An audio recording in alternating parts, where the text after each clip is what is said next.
$50 a cut? What? That better come with a mix up. Somebody better wax my balls for that price. It's the Biggity Beast from the East Almonte here, bringing you the New York vibe all the way from Miami. And I'm here with a fun video for y'all because I think that this topic is so funny to me. And it runs along the lines of my last video about Shiggy and knowing your worth and charging your worth. It's very interesting when you talk about art versus trades versus necessities. What is really a reasonable price? If you're a chef, do you charge based on a luxury price because you got to know your worth, or are you going to charge what's affordable to the community that you're around because food is a necessity? You feel me? Like, are you fine, wine, and dine? Are you a luxury, or are you providing a public commodity? Like what is really the approach that you have to supplying your product or your service? And I'll say this because we got this, and Rico Naxi liked this tweet. You wrong for that. This is again, crybabies crying over $50 cuts. We literally pay over $300 to get our hair done. OP, or Original Post, says, I don't charge $50 for a cut for nothing, and I'm only 19. Not even in my prime. So damn, boss, what you go charge when you in your prime? Now, I don't have a problem with homeboy charging $50 for cuts. Why? Because I've gone downtown and I've seen these white hairstylists and these white barbers charging $100, $80 for really the simplest men's haircuts. Soho, downtown Manhattan, whatever. So really, clearly he has a clientele. If you have the clientele that's willing to pay you, then there's no issue to charge that. Because if people are willing to pay that price, then clearly there's people that feel that it's worth that price. And it's just different tax brackets. Some people are just willing to pay that much more money for their haircuts, really. Is this something that I haven't seen done for $15, $20 in some random Harlem barbershop? No, it's not. But like I said, it depends on the community that you're in. I promise you, nobody in Harlem is gonna pay for a skin fade that's gonna last them a week or two. And a matter of fact, it's only gonna stay fresh for about 5 days, to be honest. But if you go to ATL, if you a celebrity barber, if you downtown, wherever, like I said, based on the clientele, they may be willing to pay that, especially if you paying more for your chair, if you paying more for rent, where you are located at, where your business is located. All of those things are factored into the price of what you're doing. Some people say like, oh, but clippers are expensive and this and that. People go to barber school, but honestly, clippers are not that expensive. Like, most people that are barbers that's charging $20 to $25, the equipment that they buy and the maintenance that they have on that equipment, they paid off within a couple of days worth of work if they're getting heads in their chair. So really the $50 and what this is being charged off of is not off of necessity, but it's a luxury haircut, you know? I honestly don't find a problem with him charging $50. Would I pay $50? Hell no. Promise you, I'm then not paying $50. You know, a lot of y'all probably think, nigga, you got hair. You don't even get haircuts. So why are you even speaking about this? But I used to get fades and whatnot. But as y'all can see, I have edges and whatnot. You know, I'm growing my hair out. I haven't gotten a haircut in like the last 2 years. I've cut my own hair. I've trimmed my own hair lately. I'm growing out my hair. However, there's some people that's making excuses for this price, as in like, oh, y'all just broke. Y'all can't afford this. This is not. Okay. That's kind of the point. As for this tweet in particular, saying people are crybabies crying over $50 cuts when women pay $300 to get their hair done, it is such a false equivalency. Like, I'm sorry, but y'all got to take an L on this one, ladies. And you know, I'm agender, so I do hairstyles in both men's styles and in women's styles. But when you get a lace front, or you buy a wig to lay it down, or you get a weave, that's hair that you could deadass reuse multiple times. Some of y'all shorties be having y'all joints in for a month, 2 months at a time. And I know there's girls capping in the replies of this in the thread talking about, nah, I get my hair done every 2 weeks and I pay $300 every time. First of all, that's not the average. Like, nobody's doing that. Like, maybe it's you, but that is not the average. And on top of that, even if you get a new hairstyle every 2 weeks, you still have those wigs that you can reuse. Niggas cannot reuse their taper fade. Come on now. Like, y'all putting hair in y'all head.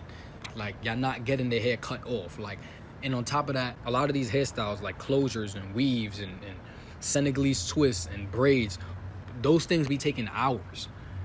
That's a process. It makes sense that it costs like that if you're going per hour basis. A seasoned barber could do a very simple skin fade like this in a matter of 30 minutes or less, to be honest with you. When I used to get my fades, it used to take homeboy like 15 minutes. Granted, they didn't cut nothing off the top half the time, but they would do it in like 10, 15 minutes a lot of times. They're doing fades all day, so that's just normal to them. Everyone going in there, that's regular to them. this looked so wrong. I'm sorry for that. I'm gonna get demonetized just for the suggestibility of that hand gesture. But I have heard some things that they not just doing this at a barbershop, but they be doing this too. So ladies, when your man go to the barbershop, you might want to go with him. And you know, people are comparing this to like getting your makeup done, getting your face beat for special occasions, like, you know, clients paying $50 or $100 for makeup, but that's for like video shoots, that's for birthday parties, that's when you're going out to the club. Those are luxury things. A haircut in the hood, that's for you to just look presentable. That's for you to go to job interviews presentable. That's for you to be in your daily life looking presentable. Like a haircut is really kind of like a mixture of a luxury and a necessity. You know, the design is the only thing that you could really say is kind of a luxury, of course. The fade is a very simple cut that a lot of black men get to just look presentable at all times. And that's something that a lot of my black male friends get every 1 to 2 weeks, to be honest with you. $50 will be a lot for dudes in the hood to be going and paying every week or two. So I can understand people being outraged in the comments like, $50 a cut? What? That better come with a mix up. Somebody better wax my balls for that price. When you go downtown and you get those luxury $50 cuts, a lot of times it comes with a steam and a shave. Like it's not just a fade, it's not just the haircut, like it comes with other things as well. Not a happy ending, but you know. And I hate when people make these weird equivalencies too. Funny, people will pay Polo $50 to $60 for a shirt, Nike $100 to $200 for shoes, give Balenciaga $800 for trendy shoes without questioning it, but will have a problem paying a clearly talented barber who is effectively branding himself and his product. I don't understand it. You could pay $50 for a shirt that you could wear for the rest of your life, arguably, or until it gets kind of damaged, which could be in years. Like, shoes last for a long ass time. If you're taking care of shoes, you could have shoes. I have sneakers that I've worn for 2-3 years. It doesn't compare to a haircut that's gonna last you 2 weeks. Like, I hate when people make that comparison. Oh, you be buying name brand, but you can't support my quality. Like, there's a difference. People saying, oh, I'm confused. My sewings are $120 to just to install, and my bundles be $200. That's $320 a month. Yeah, but you're paying for hair. Like, you're paying for real hair.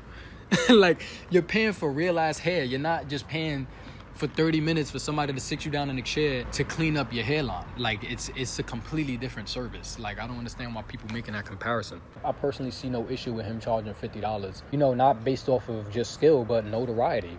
You know, like, there's a lot of celebrity barbers. There's a lot of barbers that win a lot of competitions and they earn that notoriety. There's a lot of people that just so happen to live in a good area, or by word of mouth, or they're the apprentice of somebody that already been in the game that's teaching them everything that they know, and they passing the baton. There's a number of reasons besides just the quality that can enhance the price of any artist, of any tradesman, whether it be being a hairdresser, a barber, a videographer, a graphic designer. I charge expensive when I do my music videos for the simple fact that I am who I am. I know that a lot of people come to me because I am who I am. Yes, I'm skilled. Yes, I have quality. Yes, I'm very creative.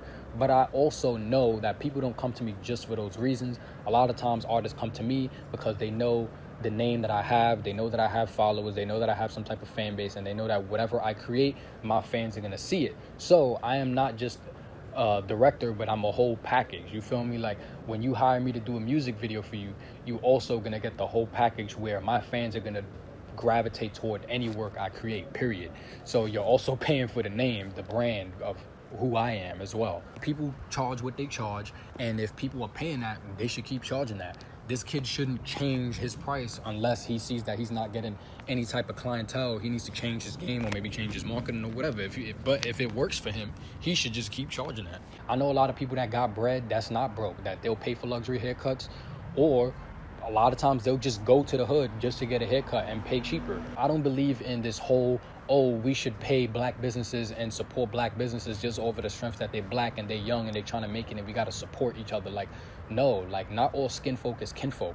Like, nobody is entitled to your money. Like, you shouldn't be trying to convince people that just because this is a young black boy trying to make it, that we should pay some price that's not affordable to people. And I feel like that's an issue right now with the whole like trend of black businesses right now, that everybody's like, oh, support me black business, support me black business.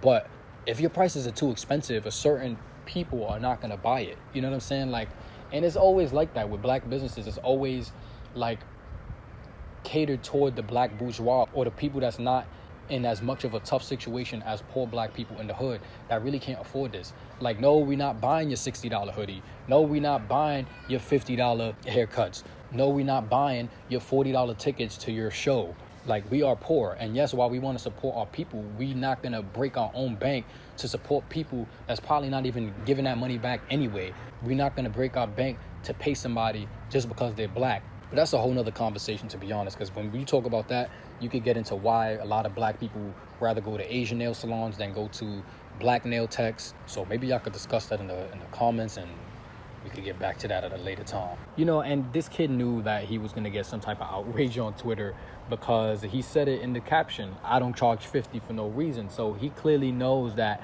$50 is an above average price for haircuts. He knows that a lot of people see that as absorbent. So that in and of itself is great marketing, for the simple fact that it's going to have people outraged and sharing and retweeting it and giving him free promo. And it's going to have some eyes on him saying like, $50, like, I'm interested. Now I want to check out his work and see if it's really worth the $50. And, you know, he might get some clientele out of that. But I don't know, because the Twitter's kind of weird like that. A lot of people be retweeting shit and saying that they support, and they don't really support. Like, they just say that just to say that. Viral doesn't necessarily mean successful. And I can say that from experience, because I've went viral on certain videos that had no type of financial success, nor career success, nor like put me in a better position, to be honest with you. But listen, I'm gonna holla at y'all. Until next time, East Side, all I'm repping. Almonte. Yo, they got me torn between my mind and my soul, blind as I go inside of a goal of wishing I could rewind and control the time of the flow. But you either rhyming or grinding for dough, or having the lyrics keeping the game tied to the bow. Rhyming should know I come from the era of murder scenes where they handing out nightmares to people who learn to dream. While you think they murder king, negative overpowers positive. Someone is hard like life, we learn to swing. So